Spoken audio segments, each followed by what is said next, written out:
இருக்கேனா குண்டா இருக்கேனா? நான் எப்படி இருக்கேன்னு கமெண்ட் பாக்ஸ்ல கமெண்ட் பண்ணுங்க. நான் எதுக்கு இதெல்லாம் உங்ககிட்ட கேக்குறேன்னா, 16 வருஷத்துக்கு முன்னாடி என்னைய பொண்ணு வாக்க வந்தவங்க எல்லாரும் கருப்பா இருக்கு, ஒல்லியா இருக்கு, அசிங்கமா இருக்குன்னு என்னை எவ்வளவோ ஏளனம் பேசுனாங்க. பொண்ணு வாக்க வந்த அம்புட்டு பேரு இந்த பொண்ணு வேணான்னு சொன்னாங்க. ஆனா பொண்ணு வாக்க வந்த மாப்பிள்ளைக்கு என்னைய பிடிச்சு போச்சு.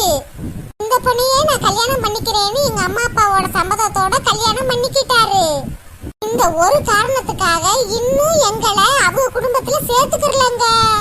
அவங்க முன்னாடி எப்படியாவது பொழைச்சு முன்னேறி காட்டணும்னு வெறித்தனமா உழைச்சுக்கிட்டு இருக்கோங்க.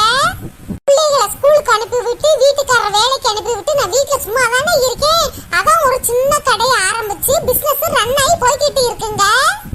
அக்க சமயத்துல நம்மளுக்கு உதவி பண்றவங்க நம்மளுக்கு கடவுளுக்கு மேலானவங்க.